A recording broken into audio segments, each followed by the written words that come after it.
Chapter 17. No ox or sheep which has a mark on it, or is damaged in any way, may be offered to the Lord your God, for that is disgusting to the Lord your God.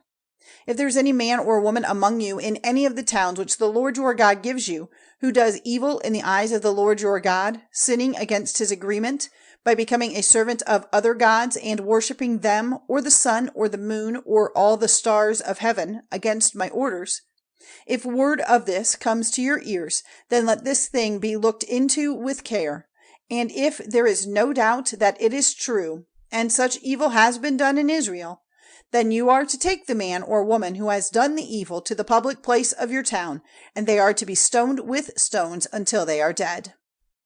On the word of 2 or 3 witnesses a man may be given the punishment of death, but he is not to be put to death on the word of 1 witness. The hands of the witnesses will be the first to put him to death, and after them the hands of all the people. So you are to put away the evil from among you.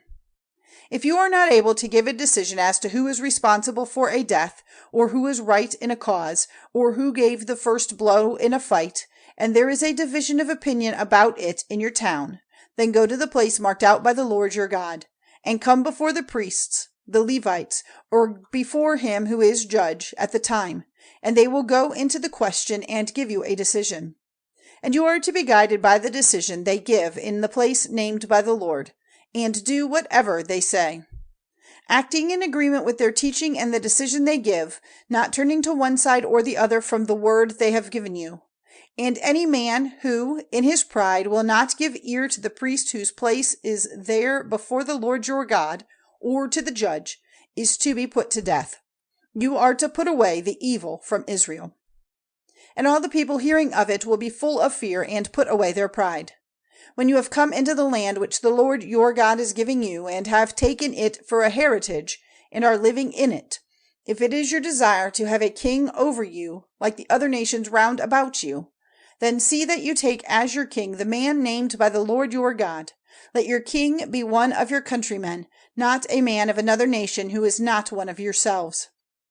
And he is not to get together a great army of horses for himself, or make the people go back to Egypt to get horses for him, because the Lord has said, you will never again go back that way. And he is not to have a great number of wives, for fear that his heart may be turned away, or great wealth of silver and gold. And when he has taken his place on the seat of his kingdom, he is to make in a book a copy of this law, from that which the priests, the Levites, have in their care. And it is to be with him for his reading all the days of his life, so that he may be trained in the fear of the Lord his God to keep and do all the words of this teaching and these laws, so that his heart may not be lifted up over his countrymen, and he may not be turned away from the orders to one side or the other, but that his life and the lives of his children may be long in his kingdom in Israel.